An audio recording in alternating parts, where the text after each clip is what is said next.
विष्णुदत्त शर्मा, आप बैठ जाइए। विष्णुदत्त शर्मा। माननीय अध्यक्ष महोदय, मैं आपका हृदय से आभार करता हूं कि आपने मुझे बजट 2024 के इस सदन में बोलने का अवसर दिया है। आज पूरा देश गौरवान्वित है कि भारत के संसदीय लोकतंत्र में लगातार तीसरी बार भारत के प्रधानमंत्री के तौर पर किसी ने शपथ ली तो भारत के प्रधानमंत्री नरेंद्र मोदी जी ने इस देश के अंदर शपथ ली है।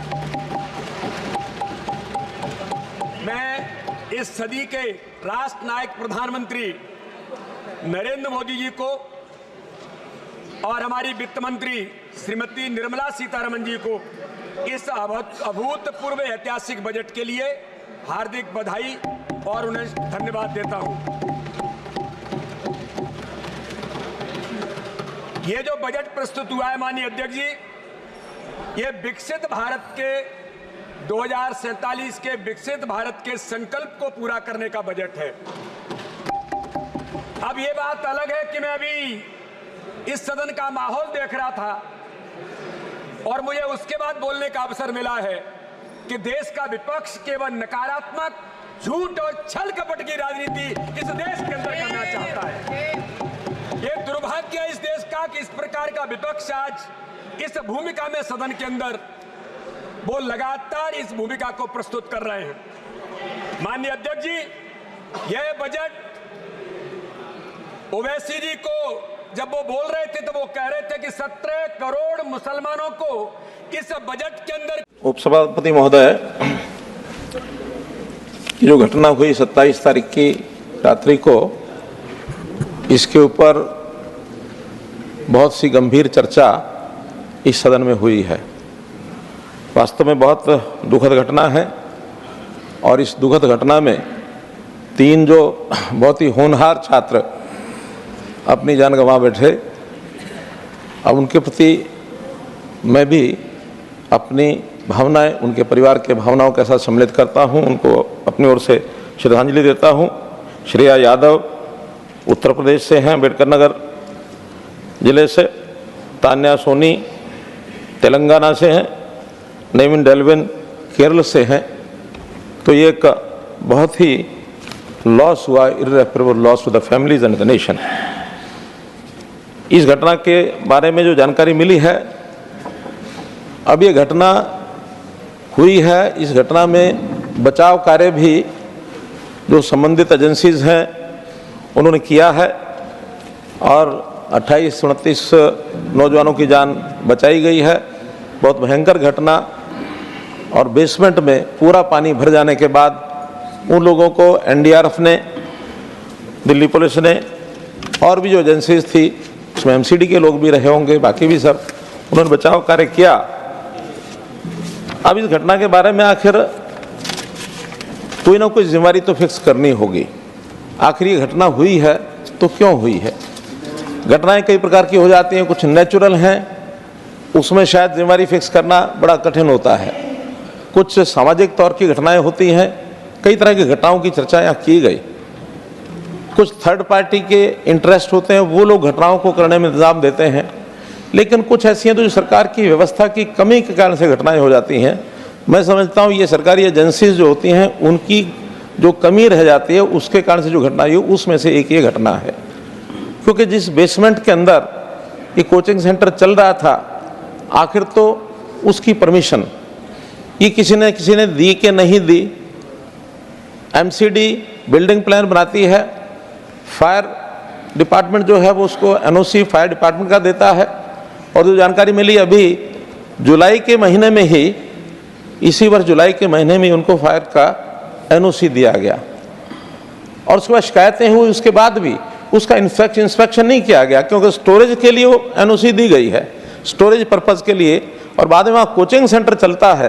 तो बहुत अनुमान लगाने में कठिनाई नहीं होनी चाहिए कि कभी भी इस प्रकार के स्थान पर, ऐसे कोचिंग सेंटर में और कोई घटना ही इस प्रकार की हो सकती है। इससे पहले भी पिछले साल Shri Lahar Singh Siroya, you are next.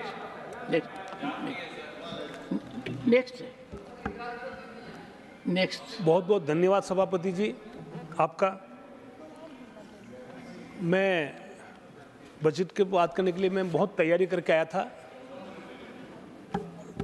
काफ़ी बातें कही जा चुकी है, लेकिन एक बात और मुझे विशेष आपत्ति है। हाँ, इधर देख कर लहर सिंह जी, इधर देख कर। हमारे एक सदस्य जो भी सरासर असत्य बोल करके गए हैं, सदन को गुमराह करके गए हैं, उसके लिए मैं विशेषाधिकार नोटिस देना चाहता हूं। और अब वो सदन हमारे लोगों के कहने के बावजूद भी चले गए। उन्होंने ये कहा है कि मनरेगा के बारे में हमने 86,000 करोड़ रुपया प्रावधान रखा है, 86,000 करोड़ का प्रावधान रखा है। उन्होंने ये बिल्कुल असत्य कहा है। और अगर सदन को इसी से तरह से गुमराह करना है तो इन लोगों का बोलने का मतलब क्या है? तो इसलिए मैं चाहता हूँ इनको बुलाया जाए और उन पर विशेषाधिकार का उनको नोटिस दिया जाए। और तब तक उनको सदन में दोबारा बोलने का मौका नहीं दिया जाए। प्रियंका चतुर्वेदी, सदन को गुमराह नहीं किया जा सकता। प्रियंका चतुर्वेदी, ये सदन की अवमानना है। I will not tolerate anyone intervening the नहीं किया speaker. जा सकता। He is saying it. He says he will bring a breach of privilege notice also. Take your seat. No, you don't have to make it a wrestling match. No, please, no. Go ahead. And you can take recourse to rules. आपने एक कहावत कही थी कि पढ़ा लिखा मतलब अनपढ़ जाट पढ़ा लिखा बराबर। अध्यक्ष जी, सभापति जी,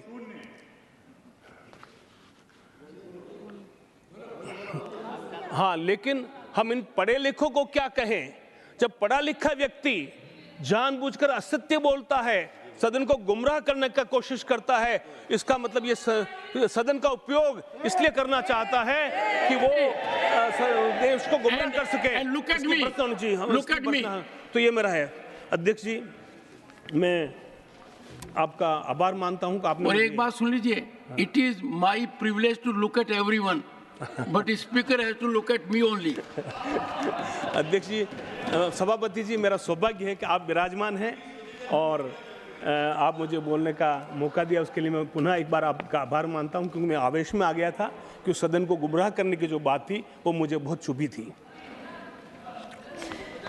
मैं इस बजट का क्योंकि मैं कर्मचारी भी रहा हूं, छोटा दुकानदार भी रहा हूं और मध्यम श्रेणी का व्यापारी भी रहा हूं, तो इस बजट को मैंने अच्छे से पढ़ा है और मैंने इस बजट को जिया है। मैं इस बजट की प्रावधानों को मैं समझता हूं, इसके लिए मैं बहुत तैयारी करके आया था। मैं बताऊं कि मिडिल क्लास के लिए, गरीबों के लिए, इसमें महिलाओं के लिए कितना उसमें कहा गया है, लेकिन मैं इतना समय अब आप मुझे देंगे नहीं। और मुझे दुख इस बात का होता है कभी कभी, हमारे आदरणीय खड़गे जो आज भी नहीं है, उन्होंने भी शायद बजट नहीं पढ़ा और इन्होंने भी नहीं पढ़ा, क्योंकि उनकी बातों का खंडन तो राजीव शुक्ला जी और अखिलेश कुमार सिंह जी कर चुके हैं। और मुझे जो ये कांग्रेस जो है, ये ग्रांड ओल्ड पार्टी मानी जाती रही है, लेकिन मुझे ऐसा लग रहा है अब ये ब्रांड न्यू पॉलिटिकल पार्टी बन गई है, क्योंकि अब ये मार्गदर्शन जिनसे ले रहे हैं, भगवान इनका भला करे। अब ये कौन कौन इनको मार्गदर्शन कर रहे हैं और कौन कौन इनको वेल में खींच के ला रहे हैं, ये ग्रांड ओल्ड पार्टी का ये चरित्र नहीं हो सकता। जबकि चिदम्बरम जी, दिग्विजय सिंह माननीय जी, सदस्य, प्रमोद तिवारी जी, माननीय सदस्य, आप अपने बजट भाषण पर फोकस कीजिए प्लीज। सर, ये मैं बजट की बात पर आता हूँ। आदरणीय खड़गे जी ने ये कहा था कि दो ही राज्यों को ये दिया गया, आंध्र प्रदेश और बिहार को दिया गया है, दो राज्य के नाम, और बाकी उन्होंने कुछ और नाम गिनाए, इनको कुछ नहीं मिला, उनको नहीं कुछ मिला। शायद वो भूगोल का पाठ रट रहे थे कि कहाँ कहाँ वो सत्ता खो चुके हैं, तो इसलिए उनको वो सदस्य वो याद आ रहे थे, वो नाम याद आ रहे थे, उनके जहन में वो नाम छाए हुए थे। लेकिन मैं बताऊं आपको कि अब जब उन्होंने ये कहा, तो मैं कर्नाटक को लेकर के कहना चाहूँगा कि कर्नाटक में हमारी सरकार ने क्या किया है।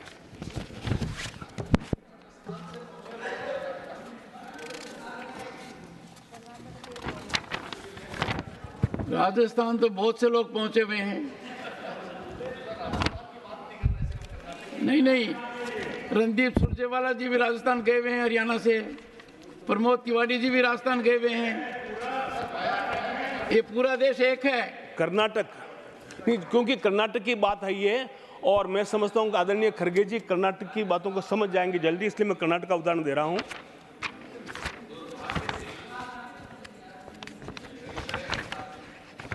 कर्नाटक में जो आवंटन हुआ था stage wise outlay of the railway project, एक उदाहरण देना चाहूंगा, रेलवे के बारे में बातें कही गई।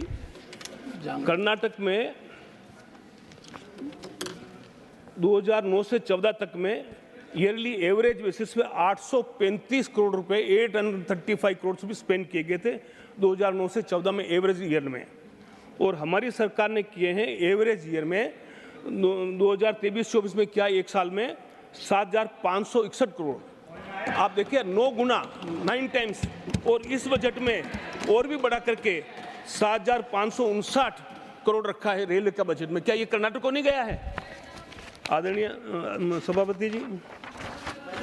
और मैं बताना चाहूँगा कि ये जो टैक्स का जो सिस्टम जो है आप ज़्यादा समझते होंगे, जो मेरे सदन के साथी समझ जाएंगे, टैक्स रिवोल्यूशन का जो है 2004 से 14 तक 10 वर्षों में 81,000 करोड़ दिया गया था। 81,000 करोड़ आप सब समझ लें, और हमारे विपक्ष में समझ लें। और 2014 से 24 में 10 वर्षों में 2,95,000 करोड़ 2,95,000 करोड़ रुपीस दिया गया। और ग्रांट, दूसरी होती है grant in aid from government of India, इनमें ज़्यादा मैंने समझता नहीं हूँ, लेकिन आंकड़े देख रहा हूँ मैं। उन यूपीए के 10 साल के कार्यकाल में 60,779 करोड़ रुपया आवंटित हुआ था 10 वर्षों में, और हमने 10 वर्षों में किया 2,36,000 करोड़। कंपेयर देखिए आप, कहाँ 60,000 कहाँ 2,36,000 करोड़। ये कर्नाटक के बारे में बता रहा हूँ, और महाराष्ट्र के बारे में तो और बाकी लोग बताएंगे, मैं नहीं बताऊंगा।